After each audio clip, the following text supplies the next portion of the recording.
Telugu film industry ने भारत को triple R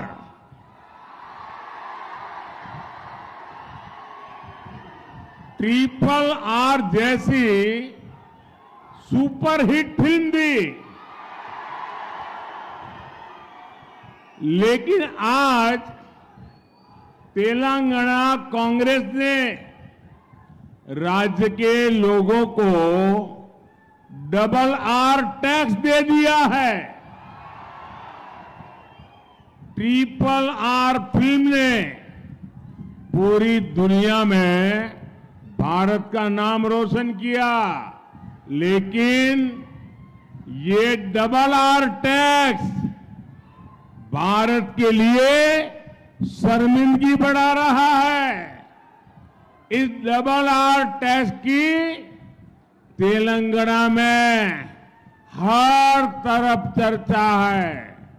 चर्चा है कि तेलंगाना के जो उद्योगपति हैं, जो ठेकेदार हैं, उनको कुछ परसेंट डबल आर टैक्स पिछले दरवाजे से देना पड़ रहा है। आरोप है कि यहां टोटल जितनी वसूली होती है उसमें से एक खास हिस्सा डबल आर टैक्स के तौर पर काला धन दिल्ली जाता है।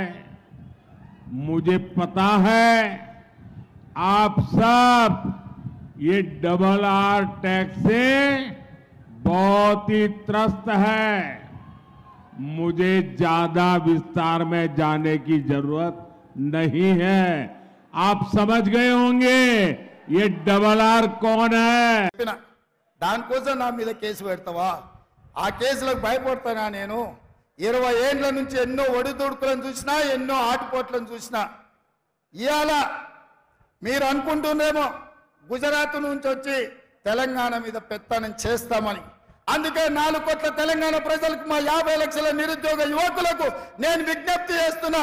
ఇది తెలంగాణ పౌరుషానికి, గుజరాత్ ఆధిపత్యానికి ఈ ఎన్నికల్లో పోటీ. చూద్దాం తెలంగాణ పౌరుషం గెలుస్తుందో, గుజరాత్ ఆధిపత్యం గెలుస్తుందో నేను చూస్తా. మా రాష్ట్రం నుంచి వచ్చి, నా రాష్ట్రానికి వచ్చి, నా రాష్ట్ర నడిగడ్డ మీద నిలబడి ఈ రాష్ట్ర ముఖ్యమంత్రిని బెదిరిస్తున్నావంటే తెలంగాణ సమాజం ఎడ్డిదో గుడ్డిదో కాదు. నువ్వు భయపడితే భయపడడానికి ఇక్కడ ఎవరు అమాయకులు లేరు. ఖబర్దార్ ప్రధానమంత్రి గారు, మీరు అనుకుంటున్నారేమో తెలంగాణ గడ్డ మీదకి గుజరాత్ నుంచి వచ్చి బెదిరిస్తామని. ఇది నా ఊరు, ఇది నా ప్రాంతం. నా ఊరికి వచ్చి నన్నే బెదిరిస్తావా? నేనేం మాట్లాడినా రిజర్వేషన్లు రద్దు చేయొద్దని అడిగిన, రాజ్యాంగాన్ని మార్చొద్దని అన్నా. ఒకవేళ నీకు నచ్చితే నా మాట విను, నచ్చకపోతే నా ఇష్టం. రాజ్యాంగం మారితే రిజర్వేషన్లు రద్దు చేస్తాని ప్రజల్ని ఓట్లు అడుగు, ప్రజలే తీర్పిస్తారు ఎవరి పక్కన నిలబడాలను. అంతే తప్ప మీరు ఆలోచన చేయండి సోదరులారా. పక్కూరోడు మన ఊరికి వచ్చి మన ఊరు చౌరస్తలు నిలబడి మనల్ని అవమానించే విధంగా మన ఊరు వాళ్ళను తిట్టు ఊరుకుంటే మనం ఊరుకుంటామా? ఉంటామా? మనకేమన్నా విభేదాలు ఉండొచ్చు, మనకు భిన్నాభిప్రాయాలు ఉండొచ్చు, కానీ మన ఊరు గౌరవం వచ్చినప్పుడు ఊరంతా ఏకంగా కావాల్సిన అవసరం ఉందా లేదా ఒక్కసారి ఆలోచన చేయండి. ఇవాళ నన్ను 1 తారీఖు నాడు అంటే ఇవాళ ఢిల్లీలో పోలీస్ స్టేషన్లో హాజరుగామని హుకుం జారీ చేసిన అమిత్ షా గారు. ఏం దౌర్జన్యమా ఇది? నేను ఇవాళ కోరుట్లలో మీటింగ్ పెట్టుకున్నా, సాయంత్రం కుక్కట్పల్లిలో పెట్టుకున్నా, ఆ తర్వాత శేర్లింగంపల్లి పెట్టుకున్నా, రేపు జగిత్యాలకు వస్తున్నా. నేనంట ఎన్నికల ప్రచారం అంతా మానేసి ఢిల్లీ పోలీస్ స్టేషన్లో రాజ్యాంగం ఎందుకు రద్దు చేస్తున్నారు, రాజ్యాంగాన్ని ఎందుకు మారుస్తున్నారు అని అడిగినందుకు ఢిల్లీ పోలీస్ స్టేషన్లో ముద్దాయిగా పోయి నేను హాజరు కావాలనంట. ఇదేనా మీ నీతి ప్రధానమంత్రి గారు?